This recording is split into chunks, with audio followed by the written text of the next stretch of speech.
जय हिंद प्यारे दोस्तों। बहुत बहुत स्वागत है आप सभी का आज की इस वीडियो में। और आज की ये जो स्पेशल वीडियो है ये बहुत ज्यादा इंपॉर्टेंट होने वाली है बच्चों, क्लास 11th के ज्योग्राफी, हिंदी में कहें तो भूगोल के सब्जेक्ट के लिए। ठीक है बच्चों, बेसिकली आज की इस एक ही वीडियो में हम आपकी ज्योग्राफी की जो वर्ल्ड वाली किताब है, भौतिक भूगोल के मूल सिद्धांत, इस किताब का पूरा सिलेबस हम एक ही वीडियो में कवर करने वाले हैं। जी हाँ बच्चों, इस किताब से जितने भी चैप्टर हैं लेटेस्ट सिलेबस के अकॉर्डिंग, एक दो कटे हुए उनको हटा के हर एक चैप्टर से हमने 8 से 10 इंपॉर्टेंट एमसीक्यू क्वेश्चन लिए हैं। ठीक है, तो इस वीडियो में आपकी इस वाली किताब से जितने भी हर एक चैप्टर के इंपॉर्टेंट एमसीक्यू क्वेश्चन निकल सकते हैं, जिनके चांसेस आपके पेपर में आने के ज्यादातर होते हैं, तो उन क्वेश्चन को यहाँ पे हम डिस्कस करेंगे। ठीक है, अराउंड जो है वो हम 100 एमसीक्यू इस वीडियो में कंप्लीट करने वाले हैं। जी हाँ बच्चों, इस वीडियो से एमसीक्यू की आपकी जो तैयारी है आपकी इस किताब की एक नंबर की हो जाएगी। ठीक है, बस करना क्या है, आप वीडियो को कंप्लीटली एंड तक जरूर देखिएगा। क्या बच्चों, तो आइए शुरुआत करेंगे बिना देरी करते हुए। चलिए, सबसे पहला आज की इस वीडियो का हमारा जो चैप्टर है उसका नाम है अध्याय नंबर 1, भूगोल एक विषय के रूप में, यानी कि geography as a discipline.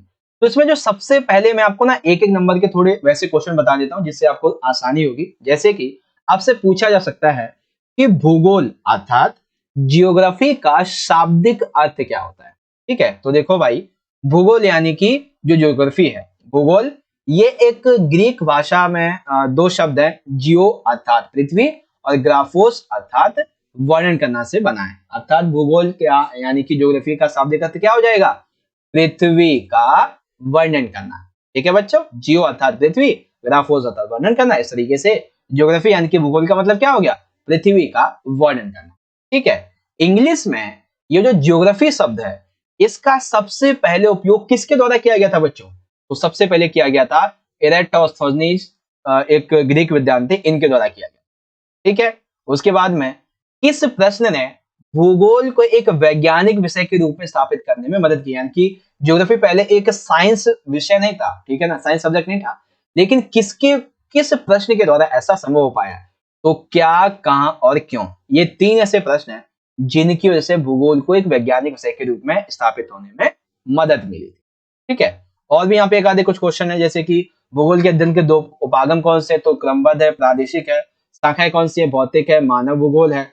Richard Houston ने भूगोल की किस प्रकार की परिभाषा दी है, तो उन्होंने भूगोल का उद्देश्य धरातल की प्रादेशिक या फिर क्षेत्रीय भिन्नता का वर्णन एवं व्याख्या करना बताया था।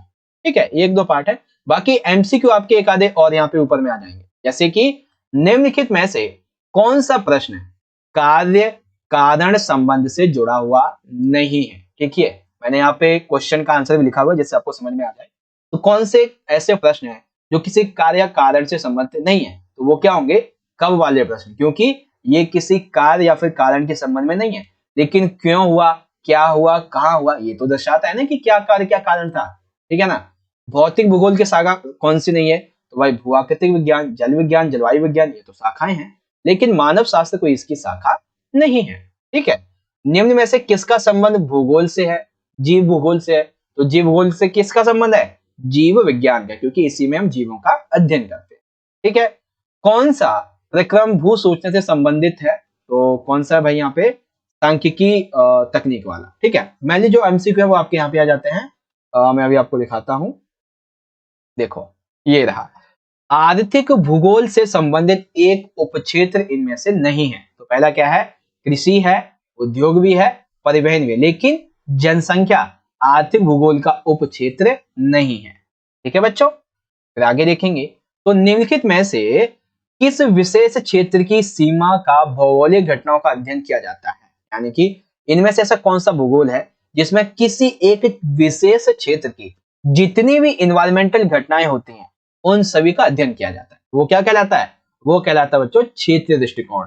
ठीक है, अब यहाँ पे देखिए एक आया है हमारा मिलान, तो मिलान में क्या दिया हुआ है, सबसे पहले जनसंख्या भूगोल। तो जनसंख्या भूगोल कैसा होता है, जनसंख्या भूगोल होता है बेसिकली जनांकिकीय। ठीक है, जनसंख्या भूगोल जनांकिकीय होता है। आर्थिक भूगोल क्या है, आर्थिक भूगोल की अगर हम बात करेंगे तो यहाँ पर जो है ये कृषि के संबंध में है। क्षेत्रीय भूगोल यानी ये बेसिकली किसने बात दी थी, ये बात कही थी कॉलिटर ने, और मृदा विज्ञान ये मिट्टी के संबंध में। बस सिंपल सा। तो मिलान कौन सा हमारा सही हो जाएगा बच्चों? मिलान सही होगा हमारा घ वाला पार्ट, ठीक है ना, जो कि यहाँ पे दिया हुआ है अच्छी तरीके से। फिर आगे देखेंगे क्वेश्चन 4 है, भौतिक भूगोल के अंतर्गत किस तत्व का अध्ययन करते हैं? यानी कि भौतिक भूगोल के अंदर हम किस तत्व का अध्ययन करते हैं? हम मौसम का भी अध्ययन करते हैं, हम मिट्टी का भी अध्ययन करते हैं, भौतिक भूगोल में वायुमंडल का भी करते हैं। मतलब डी वाला जो हमारा ऑप्शन ये राइट हो जाएगा, ठीक है। भौतिक भूगोल किससे संबंधित है? तो सिंपल सी बात है, ये किससे संबंधित है बच्चों? मृदा के अध्ययन से संबंधित हो, ठीक है, ये वाला आपका राइट हो जाएगा। ओके, एक दो एमसीक्यू और देख लेते हैं। जैसे कि यहाँ पे लिखा हुआ है कि अपने जीवन को बनाए रखने के लिए हम उपयोग करते हैं, तो क्या हम तकनीक का, आश्रय, पर्यावरण या संसाधन का? तो सिंपल सी बात है भाई, हम किसका उपयोग करेंगे? संसाधनों का उपयोग करेंगे, ठीक है। पर्यावरण भूगोल के लिए प्रमुख मुद्दा है, यानी कि इनमें से ऐसा कौन सा मुद्दा है जो एनवायरमेंटल ज्योग्राफी को दर्शाता है? वो क्या है? वो है प्रदूषण, भूमि क्षरण और पर्यावरण का संरक्षण करना ही पर्यावरण भूगोल का प्रमुख मुद्दा माना जाता है, ठीक है बच्चों। तो ये आपका पहला वाला चैप्टर कंप्लीट हो गया। अब हम बात करेंगे अपने सेकंड चैप्टर की, ठीक है। सेकंड चैप्टर का नाम है पृथ्वी की उत्पत्ति एवं विकास, यानी कि origin and evolution of the earth, ठीक है। पहला क्वेश्चन देखिए क्या है कि पार्थिव ग्रह चट्टानी क्यों होते हैं? जो भी पार्थिव ग्रह होते हैं वो चट्टानी क्यों होते हैं? क्योंकि ये ग्रह छोटे होते हैं और सौर पवन के कारण इन ग्रहों पर हाइड्रोजन, हीलियम, ये जो गैसें होती हैं वो रुक नहीं पाती, इसीलिए पार्थिव ग्रह को क्या बोलते हैं? चट्टानी ग्रह बोलते हैं, ठीक है। मतलब कि इसमें का और खा हमारा दोनों सही है, तो मतलब क्या होगा? गा वाला हमारा ऑप्शन बिल्कुल राइट होगा, ठीक है बच्चों। अगला क्वेश्चन क्या है कि किस विशेषज्ञ ने नेबुला परिकल्पना दी थी? यानी कि इस किस व्यक्ति ने नेबुला परिकल्पना दी थी? बेसिकली इमैनुअल कांट ने, लाप्लास या फिर चैम्बरलेन या फिर मेल्टन ने। किसने दी थी बच्चों? ये दी थी लाप्लास ने दी थी, ठीक है। अगला जो क्वेश्चन बहुत ही इंपॉर्टेंट है और ये रियलिटी में भी एग्जिस्ट करता है कि वर्तमान में ब्रह्मांड की जो उत्पत्ति थी, इस संबंध में कौन सा सिद्धांत सबसे अधिक व्यापक रूप से देखा गया है? ठीक है, वो कौन सा सिद्धांत है बच्चों? वो है बिग बैंग थ्योरी। कौन सा? Big bang theory. Option number घ राइट है, ठीक है। चौथा क्वेश्चन क्या है बच्चों? चौथा दिया हुआ है यहाँ पे हमें मिलान करना है। अब मिलान में देखिए ध्यान से समझिएगा। पहला मिलान क्या दिया हुआ है कि पहला दिया हुआ है हमें मंगल और बृहस्पति की कक्षाओं के बीच पाए जाने वाले छोटे कणों को क्या बोलते हैं? देखो, एक मंगल ग्रह और एक बृहस्पति ग्रह, इनके बीच में जो कक्षाएं होती हैं, इनमें छोटे छोटे चट्टानी कण पाए जाते हैं। तो उन कणों को हम क्या बोलते हैं? उन कणों को बोलते हैं बच्चों क्षुद्र ग्रह। क्या बोलते हैं उनको? उनको बोलते हैं क्षुद्र ग्रह, यानी कि गा पे आ गया, ठीक है। दूसरा है नेबुला। क्या है? तो नेबुला जो है बच्चों, ये हाइड्रोजन गैस का एक बहुत बड़ा बादल होता है, ठीक है। फिर यहाँ पे आगे आता है कि बुध। बुध क्या है? ये आंतरिक ग्रह है, ठीक है। शनि क्या है? शनि एक गैस विशालकाय ग्रह है, गैस का एक विशालकाय ग्रह है, ठीक है। तो इस तरीके से आपको बहुत सारी विशेषताएं पता चलनी। क्या भाई? आपको ये भी पता चलेगा क्षुद्र ग्रह क्या होते हैं। तो मंगल और बृहस्पति के कक्षाओं के बीच में घूम रहे छोटे छोटे चट्टानी कणों को क्षुद्र ग्रह बोलते हैं, ठीक है। नेबुला क्या होता है? तो ये हाइड्रोजन गैस का एक बहुत बड़ा सा बादल होता है। बुध एक आंतरिक ग्रह है, शनि एक गैस विशालकाय ग्रह है। मतलब कि हमारा यहाँ पे जो घा वाला ऑप्शन है ना, ये वाला पार्ट, ये हमारा यहाँ पे राइट हो जाएगा, ठीक है बच्चों। ध्यान से समझते चलिएगा। पांचवा क्वेश्चन दिया हुआ है हमारे सामने कि निम्नलिखित में से कौन सा आंतरिक ग्रह नहीं है? तो आंतरिक ग्रह कौन सा नहीं है? बुध, शुक्र और पृथ्वी आंतरिक ग्रह, लेकिन बृहस्पति क्या है? ये एक बाहरी ग्रह है बेसिकली, ठीक है। अब आपको ये समझना है कि हम बात करते रहते हैं ब्रह्मांड विस्तृत हो रहा है, ब्रह्मांड का विस्तार हो रहा है, विस्तार हो रहा है। इस ब्रह्मांड के विस्तार का क्या मतलब होता है? ब्रह्मांड के विस्तार का मतलब होता है जितने भी आकाश गंगाएं हमारे अंतरिक्ष में बनी हुई हैं, उसमें हर समय वृद्धि हो रही है और ज्यादा वो बढ़ती चली जा रही है। इसको बोलते हैं ब्रह्मांड का विस्तार, ठीक है। आगे क्या दिया हुआ है? स्थलीय ग्रहों का निर्माण किन तत्वों से होता है? देखो, ग्रह कई तरीके के होते हैं, जिसमें स्थलीय ग्रहों की हम बात कर रहे हैं। तो स्थलीय ग्रहों का निर्माण किन तत्वों के द्वारा होता है? चट्टान और धातु से, हाइड्रोजन और हीलियम से, तरल तत्व से, या फिर उपरोक्त सभी से। तो चट्टान और धातु से स्थलीय ग्रहों का निर्माण होता है, ठीक है बच्चों। और भी एक दो यहाँ पे हम इंपॉर्टेंट एमसीक्यू देख लेंगे। आखिरी है कि स्थलीय ग्रहों के संबंध में गलत कथन का चयन कीजिए। यानी कि स्थलीय ग्रहों के बारे में 3 कथन तो हमारे यहाँ पे सही है। सबसे पहला, इनके पास गुरुत्वाकर्षण खिंचाव होता है, बिल्कुल ठीक है। वे भागने वाली गैसों को पकड़ नहीं पाते हैं, साथ ही वे चट्टानों और धातु से बने होते हैं, अपेक्षाकृत उच्च घनत्व वाले होते हैं। लेकिन ये कहना कि स्थलीय ग्रह काफी दूर स्थान पे बने होते हैं, ये गलत है भाई, ठीक है, ये चीज गलत है। ओके, एक आधे और एमसीक्यू आपको दिखा देते हैं, जैसे कि सौर मंडल का सबसे बड़ा ग्रह कौन सा है? सबसे बड़ा ग्रह कौन सा है सौर मंडल में? सबसे बड़ा ग्रह वो है बच्चों बृहस्पति, ठीक है ना, बृहस्पति। यहाँ पे घा गलत है और का आना चाहिए, बृहस्पति सबसे बड़ा है, ठीक है। निम्नलिखित में से कौन सा तत्व वर्तमान वायुमंडल के निर्माण व संशोधन में सहायक नहीं है? तो वो होता है विभेदन, ठीक है। बिग बैंग की घटना आज से कितने साल पहले हुई थी बच्चों? 13.7 करोड़, करोड़, अरब वर्ष, या फिर 4.4 अरब, या फिर 5.6 करोड़ वर्ष। तो कब हुई थी बच्चों? 13.7 अरब वर्ष पहले, ठीक है। यहाँ पे ये गलत लिखा हुआ है, ठीक है, खा जो घा है बेसिकली खा आंसर है इसका, 13.7 अरब वर्ष पहले, ठीक है। उसके बाद चौथा दिया हुआ है कि निम्नलिखित में से कौन सा जोवियन ग्रह नहीं है? जोवियन ग्रह कौन सा नहीं है बच्चों? जोवियन ग्रह, एक सेकंड, इस क्वेश्चन के बारे में थोड़ा सा मुझे भी डाउट है, क्योंकि यहाँ पे देखो घा दिया और ये दिया हुआ है। चलिए इसे छोड़ते हैं, बाकी आगे देखते हैं, ठीक है। ये समझ में आ गया। अब हम बात करेंगे अपने चैप्टर नंबर 3 की, ठीक है, पृथ्वी के आंतरिक संरचना के बारे में, ठीक है। तो इसमें देखो आपके सामने ना एमसीक्यू इस तरीके से बन सकता है कि भूगर्भ की जानकारी प्राप्त करने के लिए प्रत्यक्ष स्रोत में क्या क्या शामिल होता है? तो याद रखिएगा, गहरे समुद्र में किए गए प्रवेदन परियोजना ये शामिल होती है, समन्वित महासागरीय प्रवेदन परियोजना ये शामिल होती है, ज्वालामुखी उद्गार भी। प्रत्यक्ष स्रोत क्या होते हैं? तापमान के आधार पे, दबाव के आधार पे, घनत्व के आधार पे, उल्काओं के अध्ययन के आधार पे, गुरुत्वाकर्षण संगति के आधार पे, चुंबकीय सर्वेक्षण, भूकंपीय सर्वेक्षण, इस तरीके से, ठीक है। चलिए मेनली हम बात करेंगे एमसीक्यू क्वेश्चन की। सबसे पहले एमसीक्यू दिया हुआ है बच्चों कि निम्नलिखित में से कौन सा स्थल मंडल को वर्णित करता है? तो इनमें से स्थल मंडल को कौन सा दर्शाता है? भूपटल और ऊपरी मेंटल। ये किसको दर्शाते हैं बच्चों? स्थल मंडल को, ठीक है। मैग्मा से क्या तात्पर्य है बच्चों? तो मैग्मा जो है ये ऊपरी मेंटल में पाई जाने वाली सामग्री है। किसमें? मेंटल के ऊपरी भाग में, ठीक है। मेंटल के दो भाग हैं, ऊपरी और निचला, तो ऊपरी भाग में आता है, ठीक। पृथ्वी पर सबसे पहले पहुंचने वाली जो तेज गति से तरंगे हैं उन्हें क्या बोलते हैं? अल्फा तरंगे, एसपी या बीटा तरंगे, ठीक है। तो पृथ्वी पर सबसे तेज गति से कौन सी तरंगे पहुंचती हैं? वो है बच्चों पी तरंगे। कौन सी? पी तरंगे पहुंचती हैं, ठीक। फिर आगे क्या दिया हुआ है? मेंटल के ऊपरी भाग को क्या कहा जाता है? मेंटल के ऊपरी भाग को क्या कहते हैं दोस्तों? उसको बोलते हैं एस्थोनोस्फियर, यानी कि दुर्बलता मंडल, ठीक है। मेंटल की मेंटल की जो अनुमानित गहराई है कितनी मानी गई है ज्यादा से ज्यादा? तो वो है बच्चों 2900 किलोमीटर। कितनी है? 2900 किलोमीटर है, ठीक है।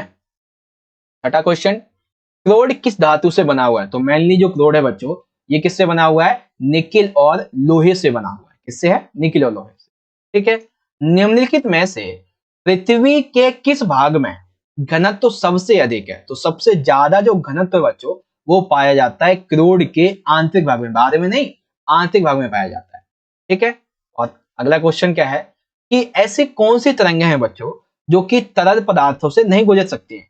वे होती हैं द्वितीय तरंगें, ठीक है। ये तरल पदार्थ से नहीं गुजर सकती, ठीक। भूपट्टी और मेंटल का जो ऊपरी हिस्सा है इसे क्या कहते हैं? इसे बोलते हैं लिथोस्फियर। क्या बोलते हैं बच्चों? इसको बोलते हैं लिथोस्फियर, ओके। अब कुछ और एमसीक्यू आपको दिखा देते हैं, जैसे कि निम्नलिखित में से कौन सी भूकंपीय तरंगें पृथ्वी के क्रोड से गुजर सकती हैं? पृथ्वी के क्रोड से कौन सी तरंगें गुजर सकती है बच्चों? पी तरंगें गुजर सकती है, ठीक है। निम्नलिखित में से कौन सा भूगर्भ की जानकारी का प्रत्यक्ष साधन है? तो प्रत्यक्ष यानी कि ज्वालामुखी की हम बात कर रहे हैं। एक सेकेंड, यहाँ पे प्रत्यक्ष की बात की गई है ना, भूकंपीय तरंगें, गुरुत्वाकर्षण, उल्काएं, ठीक है, ठीक है। इसका राइट आंसर है आपका ज्वालामुखी, ठीक है। निम्नलिखित में से कौन सा स्थल मंडल को वर्णित करता है? स्थल मंडल को भूपटल और जो मेंटल का ऊपरी भाग है ये वर्णित करता है, ठीक है। पृथ्वी के क्रोड पर कौन से दो पदार्थ पाए जाते हैं? निकिल, लोहा, ये बता दिया मैंने आपको, ठीक है। उसके बाद में किस घनत्व सबसे, ये भी बता दिया। अब ये देख लो कुछ इंपॉर्टेंट एक एक नंबर के क्वेश्चन है, जैसे कि पृथ्वी की त्रिज्या कितनी है? 6370 किलोमीटर, मानव के द्वारा अभी तक सबसे अधिकतम जो प्रवेदन है वो कहाँ और कितना किया गया है?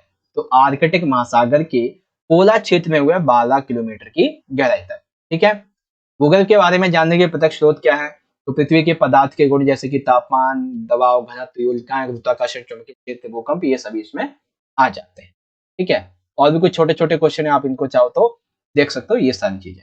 ओके, अब हम बात करेंगे अपने चैप्टर नंबर 4 की। ठीक है, महासागर और महाद्वीपों का वितरण यानी कि distribution of oceans and continents. पहला क्वेश्चन देखिए क्या है, निम्नलिखित में से कौन सा शब्द ध्रुवीय पलायन बल को संबंधित करता है, यानी कि ध्रुवीय पलायन बल के संबंध में कौन सा यहाँ पे सही शब्द है? तो वो है बच्चों पृथ्वी का घूर्णन। ठीक है ना, ये ध्रुवीय बल को यहाँ पे दर्शा रहा है। ठीक है, उसके बाद में जो प्लेट टेक्टोनिक सिद्धांत है ये किसने दिया है बच्चों? तो ये दिया है मैकेंजी, पार्कर और मॉर्गन ने। किसने दिया है? मैकेंजी, पार्कर और मॉर्गन ने दिया है। कौन सा? प्लेट टेक्टोनिक, विवर्तनिक नहीं, टेक्टोनिक की बात हो रही है यहाँ पे। ठीक है, आगे दिया हुआ है टिलाइट का निर्माण डैश के कारण हो रहा है। तो टिलाइट का जो निर्माण है वो किसके कारण होता है? ये होता है हिम नदों के निक्षेप की वजह से। किसकी वजह से? हिम नदों के जो बर्फ वाली नदियां होती हैं, इनके द्वारा जो निक्षेप लाया जाता है ना, उसके अनुसार टिलाइट का निर्माण होता है। ठीक है, प्रशांत महासागरीय क्षेत्र को डैश कहा जाता है। तो प्रशांत महासागरीय क्षेत्र को क्या बोलते हैं? Ring of fire. तो याद रखना, आपसे पूछा जा सकता है रिंग ऑफ फायर के नाम से किसे जाना जाता है? तो प्रशांत महासागरीय क्षेत्र को कहा जाता है। ठीक, किसी ऐसी कौन सी विधि है जिसके द्वारा महासागरों में विभिन्न महाद्वीपों से चट्टान के निर्माण को सहसंबंध बनाने में सुविधा हुई है? वो कौन सा है बच्चों? रेडियोमेट्रिक डेटिंग के तरीके से हुआ है। ठीक है, तो का राइट है। समुद्र तल को कितने खंडों में विभाजित किया जा सकता है जो कि गहराई के साथ साथ ढालों के रूप में आधारित है? तो वो होते हैं 3 खंड। ठीक है, हिमालय पर्वत के साथ साथ भारतीय प्लेट की सीमा किस तरह की प्लेट की सीमा है? तो ये है बच्चों महाद्वीपीय महाद्वीपीय अभिसरण। क्या कैसी है? महाद्वीपीय अभिसरण। ठीक है, अल्फ्रेड वेगनर ने पानी से घिरे एक बड़े महाद्वीप को किसका नाम दिया था? उन्होंने पानी से घिरे एक बड़े महाद्वीप को नाम दिया था पैंजिया। क्या दिया था? पैंजिया, और स्थल को पैंथास। निम्नलिखित में से कौन सी एक छोटी प्लेट नहीं है? तो अंटार्कटिका ये एक छोटी प्लेट नहीं है, ये जो बड़ी बड़ी 7 प्लेटें हैं ना, उनमें से एक है। ठीक, फिर आगे क्या है कि वैगनर के द्वारा बड़े महासागर को क्या नाम दिया गया था? तो उसको नाम दिया गया था पैंथासा, छोटे को पैंजिया बोला गया। ठीक है, वैगनर के अनुसार पैंजिया को भूमि के रूप में विभाजित किया गया था। ठीक है, तो उसे क्या कहते थे? उसे बोलते थे लॉरेशिया और गोंडवाना लैंड। ठीक है, पैंजिया को 2 भागों में विभाजित किया गया था ना, लॉरेशिया और गोंडवाना लैंड बोलते हैं। ठीक है, फिर यहाँ पे आपके सामने स्रोत आधारित कुछ क्वेश्चन आ जाएंगे एमसीक्यू वाले, तो इसीलिए आप यहाँ से देख सकते हैं ये कुछ दिए हुए हैं, इसके बारे में आप चाहो तो पढ़ लेना। कुछ और एमसीक्यू आपको यहाँ पे अच्छे तरीके से समझाने की कोशिश करते हैं। ठीक है, जिसमें से नॉर्मली जो क्वेश्चन है एक आधे और हैं यहाँ पे। एग्जांपल के लिए कि निम्नलिखित में से किसने सबसे पहले यूरोप, अफ्रीका व अमेरिका के एक साथ होने की संभावना को दर्शाया था? तो उस व्यक्ति का नाम था अब्राहम आर्टेलियस। इसने बताया था भाई यूरोप, अफ्रीका, अमेरिका एक साथ रहे थे इतिहास में। इनमें से कौन सी लघु प्लेट नहीं है? तो अंटार्कटिका यानी कि छोटी प्लेट नहीं है। हिमालय पर्वत के साथ भारतीय प्लेट की सीमा किस तरह की प्लेट सीमा है? महाद्वीपीय अवसरण वाली, जो मैं बता चुका हूं। आगे है भारत इस प्लेट से संबंधित है, इंडो ऑस्ट्रेलियाई प्लेट से संबंधित। हॉटस्पॉट सिद्धांत किसने कब प्रस्तुत किया गया था? 1971 में प्रस्तुत किया गया था। ठीक है, तो चैप्टर 4 कंप्लीट हो गया। अब बात करेंगे अपने चैप्टर नंबर 6 की। ठीक है, खनिज जो सेल हटा हुआ था इसीलिए सेशन 2022 के लिए। अध्याय 6 है भू आकृतिक प्रक्रियाओं के बारे में। तो आइए एक एक करके क्वेश्चन के एमसीक्यू को समझते हैं। पहला क्वेश्चन दिया हुआ है बच्चों कि आंतरिक बलों के द्वारा किस तरह के बदलाव लाए जाते हैं, कि आंतरिक बल जो भी लगता है पृथ्वी में, उससे कैसे बदलाव आते हैं? तो इससे पृथ्वी पर नई नई जो भू आकृतियां होती हैं, आकार जो होते हैं, वो जन्म लेते हैं। बिल्कुल ठीक है, पहला वाला। जल योजन प्रक्रिया निम्नलिखित पदार्थ में से किससे प्रभावित करती है? जल योजन जो प्रक्रिया बच्चों, ये किस पदार्थ को प्रभावित करती है? ये प्रभावित करती है लवण को। इसको लवण को प्रभावित करती है। ठीक, निम्नलिखित में से कौन सी एक अनुकृतिक प्रक्रिया है? अनुकृतिक, तो ये होती है बच्चों मृदा अपरदन, क्योंकि मिट्टी बनती भी है कटती भी है, तो ये अनुकृतिक प्रक्रिया है। ठीक है, निम्नलिखित में से अपक्षय का एक रूप कौन सा है? अपक्षय। ठीक है, तो ये सतही भी हो सकता है, ये रासायनिक भी होता है और जैविक भी होता है। मतलब कि यहाँ पे जो डी वाला हमारा ऑप्शन है ये राइट हो जाएगा। ठीक है, आगे क्या दिया हुआ है? चट्टानों में पानी गुजरने की क्षमता को डैश कहा जाता है। तो पचानो जो चट्टाने होती हैं उनसे जब पानी गुजर जाता है तो क्या बोलते हैं? उसको बोलते हैं सरंध्रता। क्या बोलते हैं? सरंध्रता। क्या बोलते हैं? सरंध्रता। ठीक है, वह कौन सा बल है जो लगातार पृथ्वी की सतह के कुछ हिस्सों को ऊपर उठाता रहता है? उसको क्या बोलते हैं? उसको बोलते हैं अंतर्जात बल। याद रखना, ऐसा कौन सा बल है जो पृथ्वी की सतह के कुछ हिस्सों को ऊपर उठाता रहता है? अंतर्जात बल होता है। ठीक है, आगे दिया हुआ है ठंड और गलन के चक्र के दौरान छिद्रों के भीतर बर्फ के पड़ना और चट्टानों की दरार के कारण किस प्रकार का अपक्षय पाया जाता है? तो उसको बोलते हैं फ्रॉस्ट अपक्षय। ठीक, एक आधे और कुछ एमसीक्यू आ जाते हैं, उसके बाद देखेंगे आगे कि निम्नलिखित में से कौन सा अंतर्जात बलों का एक उदाहरण है? तो ज्वालामुखी अंतर्जात बलों का उदाहरण है, क्योंकि ये अंदर से लावा को ज्वालामुखी के माध्यम से बाहर निकालता है। ठीक है, अपक्षय के लिए सबसे महत्वपूर्ण प्रक्रिया क्या होती है? तो इसमें मिट्टी का जब तक निर्माण नहीं होगा तब तक अपक्षय नहीं होगा। ठीक है, ऑक्सीकरण कब होता है बच्चों? तो ऑक्सीकरण ये वो प्रक्रिया है जहां पर वायुमंडल और ऑक्सीजन युक्त जल की पहुंच होती है, उसको ऑक्सीकरण बोलते हैं। ठीक है, कटाव की भूआकृति संबंधी कारण क्या होता है? तो बहता पानी भी मिट्टी को काटता है, भूमि का जल भी काटता है और वायु भी मिट्टी को उड़ा ले जाती है अपने साथ में। ठीक है, निम्नलिखित में से कौन सी प्रक्रिया सतही अपक्षय से संबंधित नहीं है? तो कार्बोनेशन ये संबंधित नहीं है।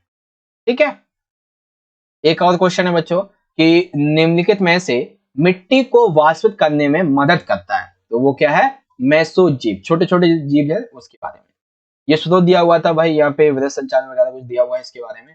एक आधे क्वेश्चन और यहाँ पे देख लेंगे कि कौन सी एक अनुकृति प्रक्रिया देख ही लिया है, ये भी देखा है, ये भी देखा, ये क्या मतलब देख लिया।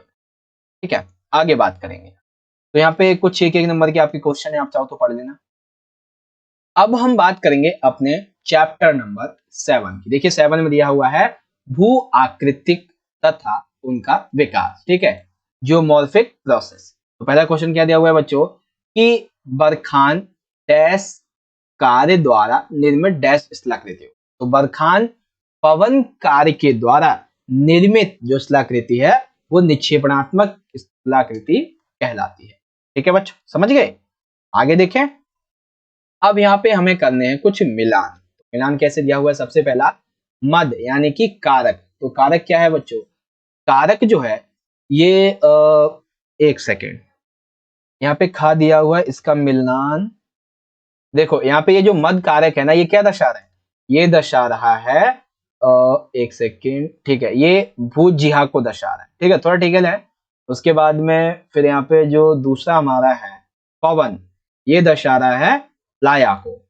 ठीक, एक सेकेंड यहाँ पे थोड़ा सा दिक्कत है क्या कि ये जो मद कारक है ना, ये टॉपिक ही है हमारा। ठीक है ना, मद एक कारक है और दूसरा मद स्थल रूप के अनुसार। अब हमें यहाँ पे समझना कैसे। तो पवन, पवन क्या दर्शा रही है बच्चों? पवन दर्शा रही है लाया को।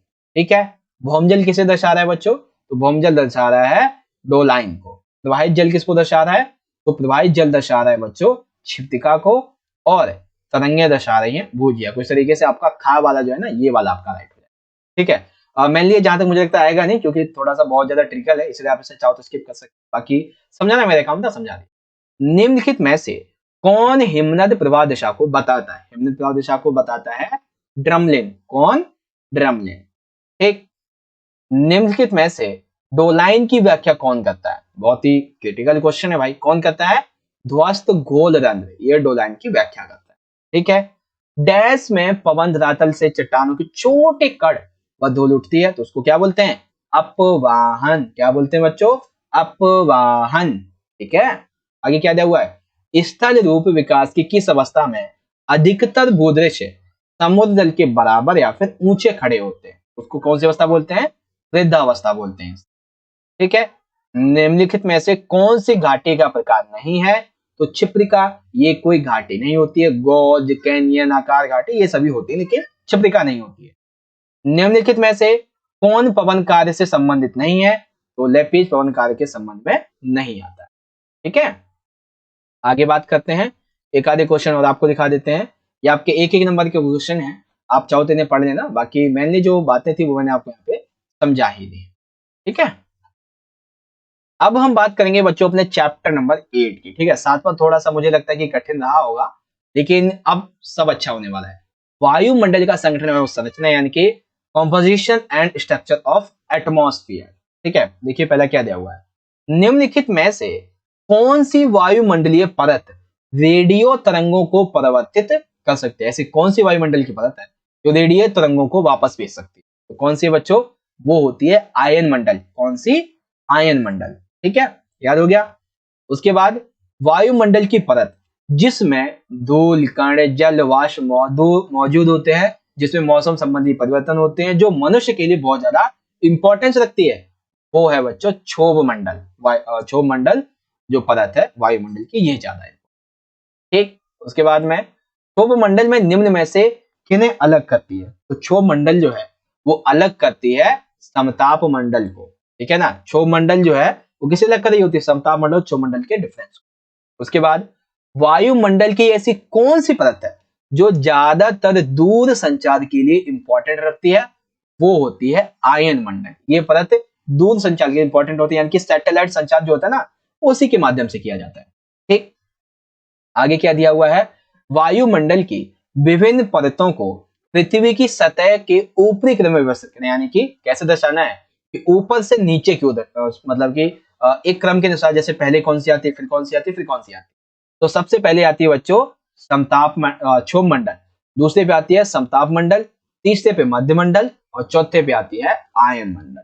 ठीक है, क्षोभ मंडल आपका 13 किलोमीटर तक होता है, समताप मंडल 50 तक का होता है, मध्य मंडल जो है वो आपका अराउंड 80 तक होता है, और 80 से 400 तक ये होता है, उसके ऊपर कुछ इस तरीके। ठीक है, तो यानी कि गा राइट होगा। अब मैं सूची दी गई है, अब हमें इसका मिलान करना है। ठीक है, देखो कैसे कैसे दिया गया मिलान, बहुत अच्छे तरीके से समझाऊंगा। दिया गया है कि ऊंचाई के साथ तापमान इसमें गिरने लगता है, तो इसमें किसमें होता है? ये होता है क्षोभ मंडल में। ठीक, उसके नहीं, क्षोभ मंडल में होता है, नहीं क्षोभ सीमा नहीं यार, क्षोभ मंडल में। ठीक है ना इसमें होता है बेसिकली। फिर दिया हुआ है कि रेडियो तरंगे जो पृथ्वी को वापस लौटा देती है, कहां पे होता है ये? आयन मंडल में। ठीक है, अधिकतम ओजोन समाविष्ट कहां पर होता है? ये समताप मंडल में होता है। तापमान और प्रवणता में जहां पर एकदम गिरावट आ जाती है वो क्षोभ सीमा कहलाता है। तो इसका मतलब यहाँ पे गै वाला, गैनी गै, गैसे गमला, गैसे गमला, गैसे घड़ी नहीं, गैसे गमला, ये राइट हो जाएगा। ठीक है बच्चों, अगला देखते हैं।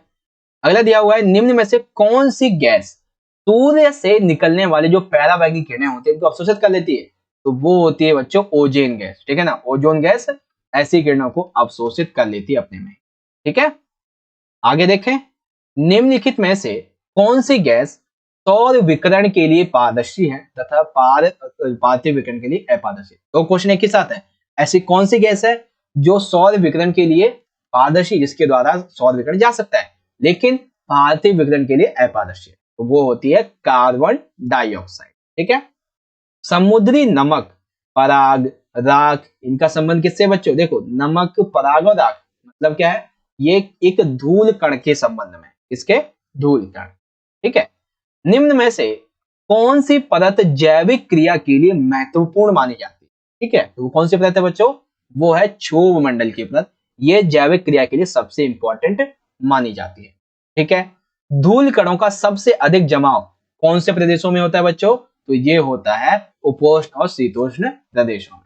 ठीक है, बाकी एक दो एमसीक्यू और आपके रह जाते हैं, आप इसे चाहो तो पढ़ लो यहाँ से। जैसे कि क्षोभ मंडल की मोटाई विषुवत वृत्त पे अधिक क्यों होती है?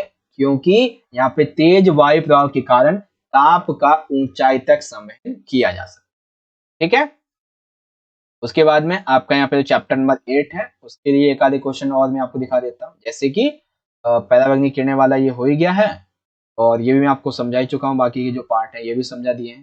ठीक है, नाइट्रोजन की मात्रा 78 है, ऑक्सीजन की इतनी है। ठीक है, ये इतना ही कुछ ऐसा है, मतलब समझ गए होंगे आप अच्छे तरीके। ठीक है, संगठन की व्याख्या करो, गैसें, जलवाष्प हो गया, धूलकण, ये सारी चीजें आपको समझ में आएगी होंगी। ठीक है, आगे बढ़ते हैं। अब हम बात करेंगे बच्चों अपने चैप्टर नंबर 9 के बारे में, सौर विकिरण, ऊष्मा संतुलन एवं तापमान। ठीक है, solar radiation, heat balance and temperature. देखिए, निम्नलिखित में से किस क्षेत्र में अधिकतम सूर्य ताप प्राप्त होता है? ऐसा कौन सा क्षेत्र जहाँ पे सूर्य से आने वाला ताप जो रोशनी है वो ज्यादातर पाई जाती है? तो उपोष्ण कटिबंधीय इलाकों में पाई जाती है। ठीक है, आगे क्या दिया हुआ है? आगे दिया हुआ है कि पृथ्वी वायुमंडल को ऊर्जा वितरित कर देती है। ठीक है ना, तो पृथ्वी वायुमंडल को ऊर्जा कैसे वितरित करती है? ये वितरित करती है लंबी तरंग दैर्ध्य के द्वारा, और लघु तरंग दैर्ध्य के द्वारा प्राप्त करती है, लेकिन लंबी तरंग दैर्ध्य के द्वारा वापस भेज देती है। ठीक है, के बाद निम्नलिखित में से वायुमंडल में ऊर्जा स्थानांतरण के लिए सबसे अधिक उत्तरदायी कौन होता है? तो ये पार्थिव विकिरण होता है, क्योंकि जब पृथ्वी सूर्य ताप को ग्रहण करती है तो पार्थिव विकिरण के द्वारा ही उस ऊर्जा को वापस से अंतरिक्ष में भेज देती है, वायुमंडल में भेज देती है। ठीक है, जिसके लिए पार्थिव विकिरण ज्यादा जरूरी हो। आगे क्या दिया हुआ है? पृथ्वी के ऊष्मन एवं शीतल होने के संदर्भ में कौन सा तथ्य सत्य है? तो देखो भाई, वायुमंडल की जो निचली परतें होती हैं, इनको गर्म करने में, इनके चालन में सबसे ज्यादा महत्वपूर्ण होता है। ठीक है ना, वायुमंडल की निचली परतों को गर्म करने में जो चालन है वो सबसे ज्यादा इंपॉर्टेंट होता है। ठीक है ना, तो ये हमारा राइट है। पांचवा क्वेश्चन क्या है कि निम्नलिखित में से अभिवहन, ठीक है ना, अभिवहन का क्या परिणाम है? तो अभिवहन से होता क्या है कि उत्तरी भारत में लू चलने लगती है। ठीक है, लू का चलना ही अभिवहन कहलाता है। ओके, पृथ्वी के एल्बिडो है, एल्बिडो इसका अभिप्राय किससे? तो एल्बिडो का मतलब है कि पृथ्वी के द्वारा सूर्य ताप से ग्रहण की गई मात्रा को उसको वापस से अंतरिक्ष वायुमंडल में भेजना, यानी पृथ्वी के द्वारा भेजा गया, परावर्तित किया गया जो मात्रा है सूर्य ताप की या विकिरण की, उसको बोलते हैं एल्बिडो। ठीक है, सूर्य एवं पृथ्वी के बीच की न्यूनतम दूरी कितनी है? ठीक है, न्यूनतम दूरी कितनी? न्यूनतम जो दूरी है वो कब होती है? सबसे कम दूरी पृथ्वी और सूर्य की कब होती है? 3 जनवरी को। कब होती है? 3 जनवरी को। ठीक है, जल, सूर्य एवं पृथ्वी अधिकतम दूरी पर होते हैं उस दिन पृथ्वी की कौन सी स्थिति कहलाती है? यानी कि देखो, जब जल, सूर्य एवं पृथ्वी ये सभी अधिकतम दूरी पर होते हैं तो उस दिन होता है अपसौर। ठीक है, लेकिन जिस दिन ये ज्यादा पास होते हैं उस दिन होता है अपसौर। ठीक है, क्या होता है? सॉरी, जिस दिन पास होते हैं उस दिन उपसौर होता है, जिस दिन दूर होते हैं उस दिन अपसौर होता है। ठीक, आगे देखें। आगे दिया हुआ है बच्चों कि तापमान व्युत्क्रमण है, यानी कि तापमान जैसे होता है कि ऊंचाई के साथ में जाने में बेसिकली घटता है। ठीक है, लेकिन तापमान व्युत्क्रमण का मतलब क्या है? मतलब सिंपल सा क्या होगा कि वायुमंडलीय तापमान का ऊंचाई के साथ बढ़ना नॉर्मली घटता है, लेकिन व्युत्क्रमण क्या होगा? इसका उल्टा हो जाएगा, तापमान ऊंचाई के साथ में बढ़ेगा। तो यहाँ पे का हमारा राइट है। ठीक है, सामान्य हद कितनी होती है भाई? तो 6.5 डिग्री सेल्सियस प्रति 1000 मीटर में। पृथ्वी को प्राप्त होने वाली ऊर्जा को क्या कहते हैं? तो सौर विकिरण कहलाती है। इस तरीके से आप यहाँ पे समझ सकते हैं। ठीक है, तो आपको ये समझ में आ गया। उसके बाद में कुछ और इंपॉर्टेंट एमसीक्यू यहाँ पे आपके आ जाते हैं, जैसे कि हाँ, ये देख लो आप, इसको ये ध्यान रख लेना अच्छे से कि पृथ्वी और सूर्य के बीच की दूरी के अंतर के कारण ही यहाँ पे ऊर्जा का बदलाव पाया जाता है। पृथ्वी जो है 1.94 कैलोरी प्रति वर्ग सेंटीमीटर प्रति मिनट ऊर्जा उत्पादन करती है।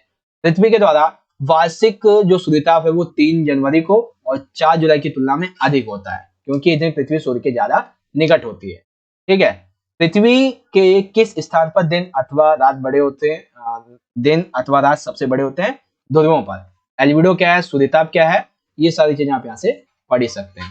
ठीक है, चलिए आगे बढ़ेंगे।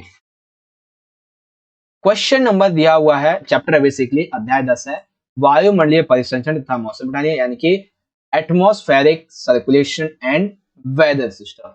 आइए एक करके क्वेश्चन को देखेंगे। क्वेश्चन दिया हुआ है बच्चों कि निम्नलिखित में से मानसूनी पवनें कौन सी प्रकार के होते हैं? मानसूनी पवनें जो होती है वो कैसी पवनें हैं?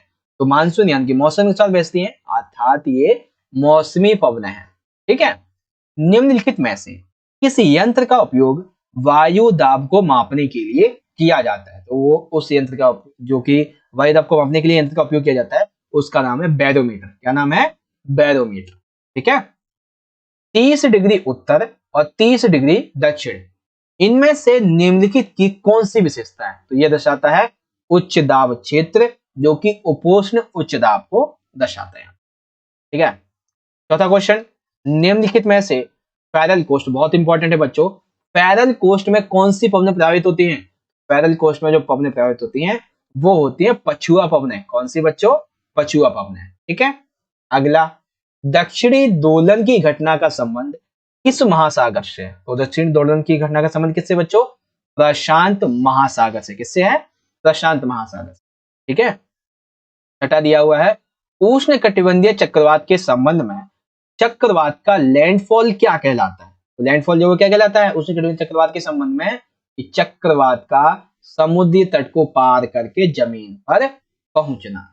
ठीक है, चलिए अब एक मिलान आ गया हमारे सामने, बहुत ही अच्छा है। एक तरफ हमें चक्रवात दिए गए, चक्रवात के प्रकार, और एक तरफ स्थान दिए गए कहां पे आते हैं। ठीक है, तो पहला चक्रवात, तो ये ज्यादातर चक्रवात कहां पे आते हैं बच्चों?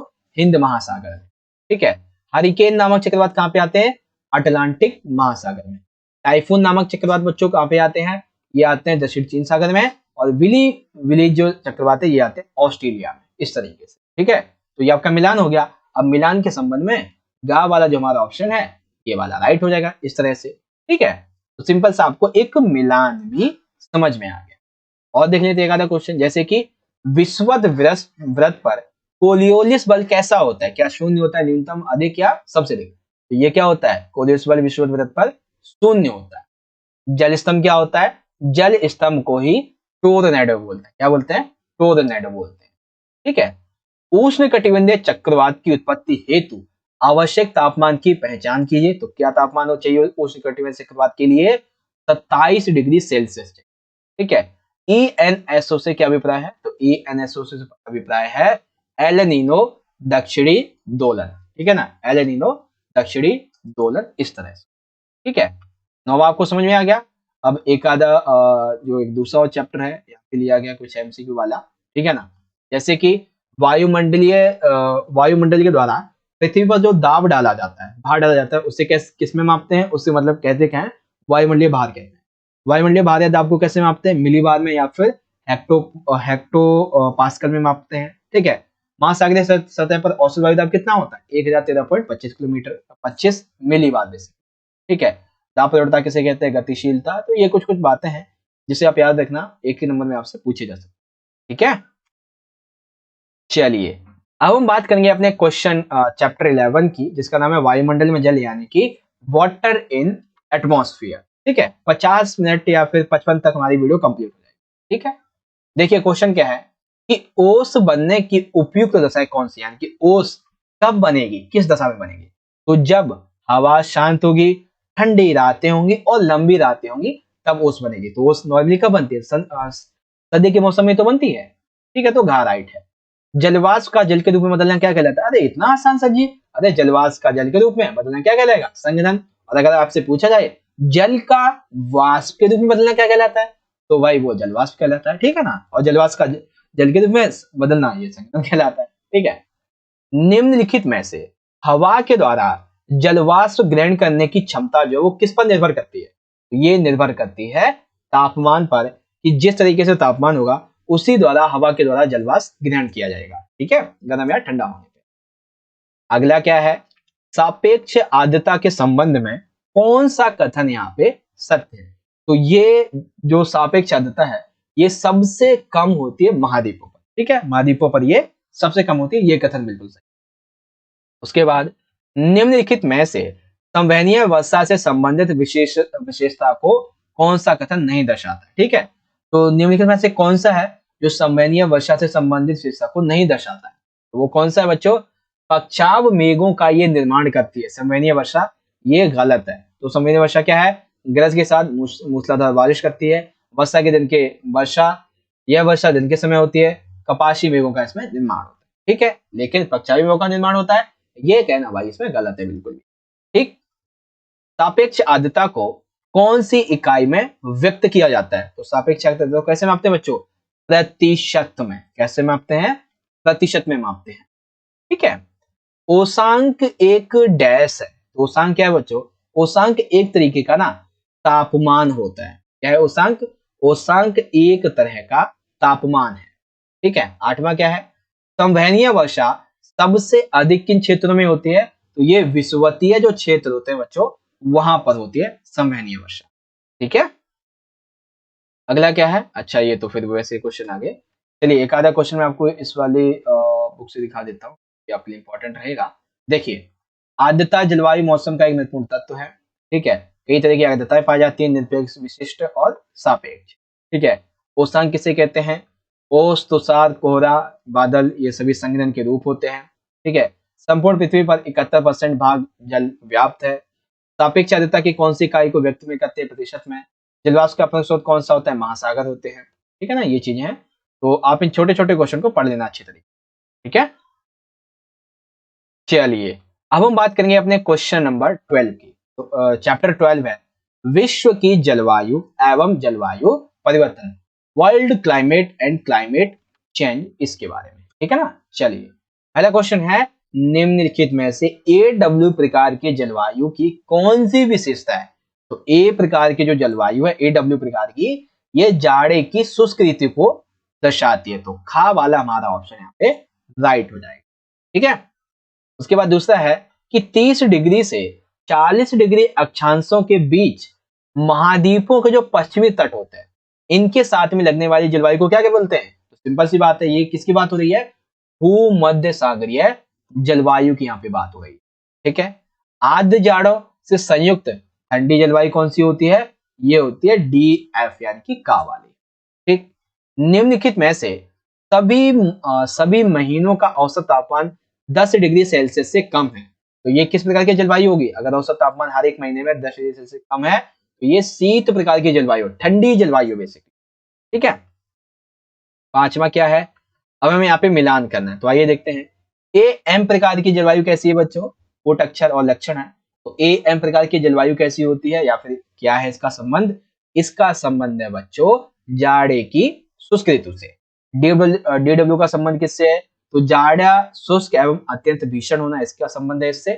ठीक है, BWH इसका संबंध है निम्न अक्षांशीय शुष्क से, और DF का कोई शुष्क ऋतु नहीं, बस भीषण जाड़ा, ये आता है।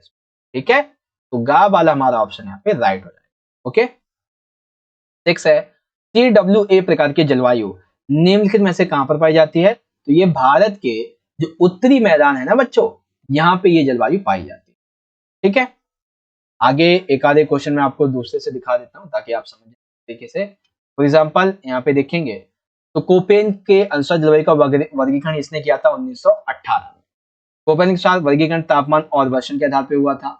ओके, जलवायु के 3 प्रमुख अंग होते हैं, तापमान, वायु, आर्द्रता। जलवायु का सबसे पहला वर्गीकरण किसने किया था? यूनानियों ने किया था। ओके, एंड 3 प्रमुख ग्रीन हाउस गैसों के नाम बताइए? कार्बन डाइऑक्साइड, मीथेन, क्लोरोफ्लोरोकार्बन यानी कि CFC। ये कुछ बातें आती है, तो आप इसे समझ लेना अच्छे तरीके से। ठीक है, अब हम बात करेंगे चैप्टर नंबर 13 की। इसमें ना आपका एक जो टॉपिक है जलीय चक्र वाला। ठीक है, कौन सा? जलीय चक्र वाला। ये सेशन 2022-23 के लिए कटा हुआ है, तो हम उसको हटा देंगे और बाकी ये क्वेश्चन को देख लेंगे। जैसे कि महासागरीय जल यानी कि ओशन वाटर की बात कर रहे हैं। क्वेश्चन दिया हुआ है, उस लवण की पहचान कीजिए जो समुद्री जल में अधिक मात्रा में पाया जाता है। तो वो कौन सा लवण होता है बच्चों? उस लवण का नाम होता है क्लोरीन। क्या होता है वो? क्लोरीन होता है। ठीक है, खाराइट है।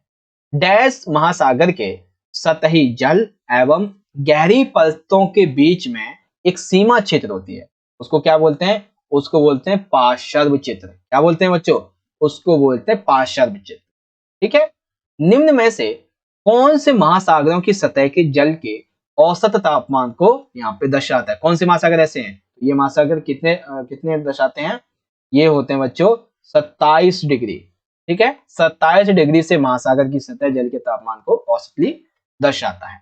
ठीक है, निम्नलिखित में से कैनियन, जिसे हम गंभीर खंड बोलते हैं, इनकी कौन सी उच्चावच आकृति का भाग है? तो ये महाद्वीपीय ढाल की आकृति का भाग होती है।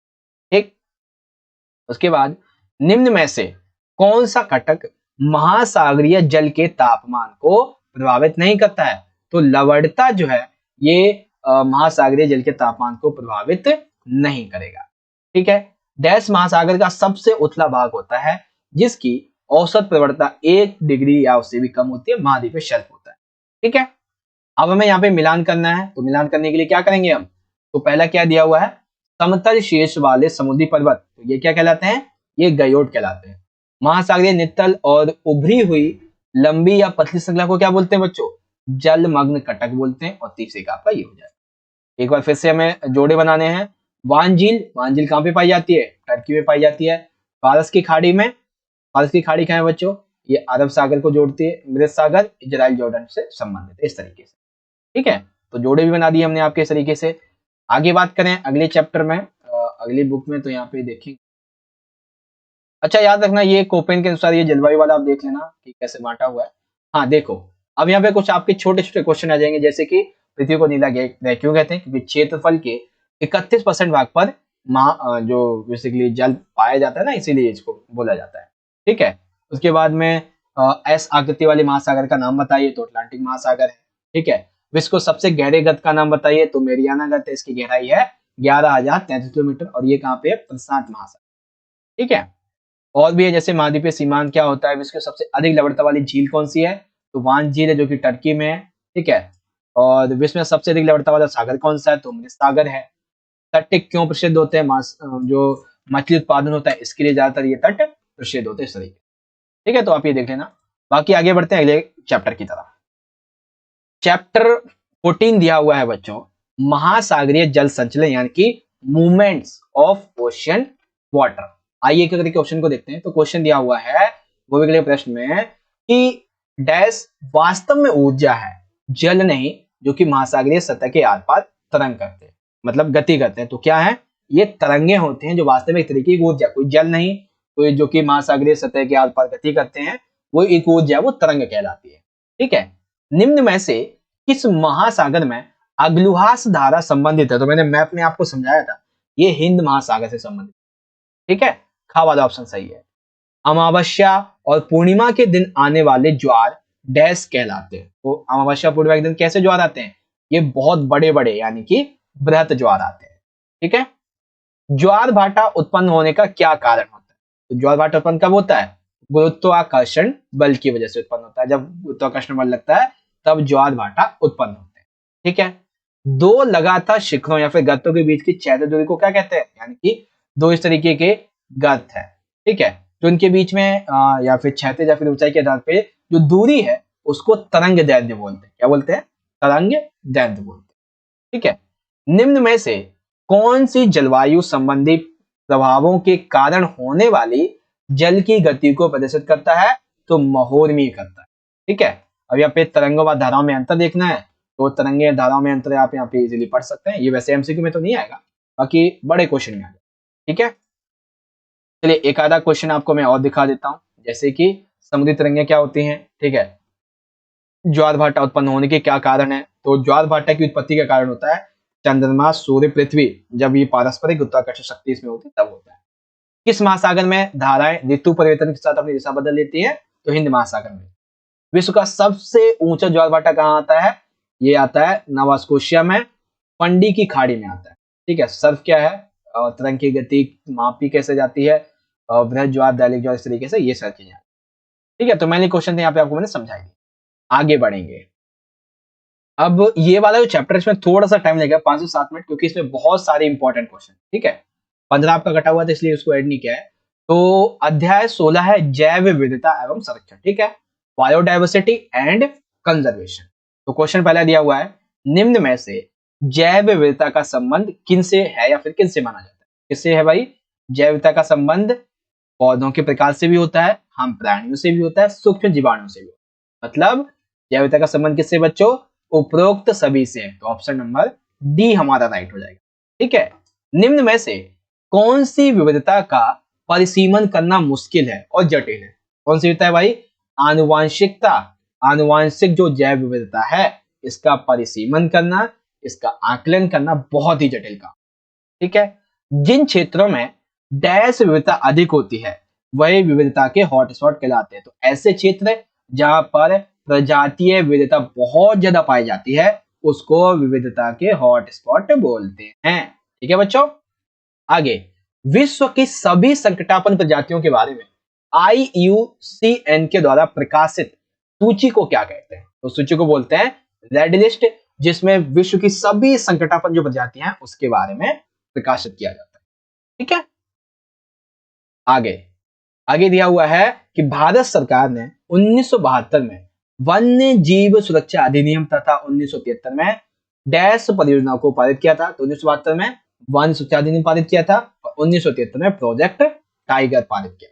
ठीक है, तो स्रोत आधारित आपका एक क्वेश्चन आ जाता है कि निम्न में से संसार की 3/4 जनसंख्या कहाँ पे रहती है?